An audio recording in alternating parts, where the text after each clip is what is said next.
Takže vážený, dobrý deň.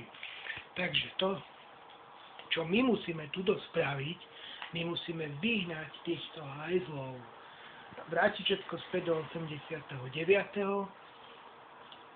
Zbavíme sa všetkých dlhov a pôjdeme do piče. Pretože podľa článku 2 písmena C konvencie o genocíde tu prebieha genocída. Vážený, genocída tu prebieha.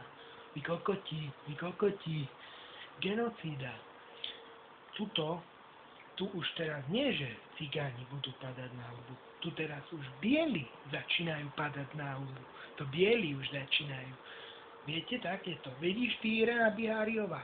Vidíš, takto si ty žila, Irena Biháriová. Takto si ty žila, vy kokoti.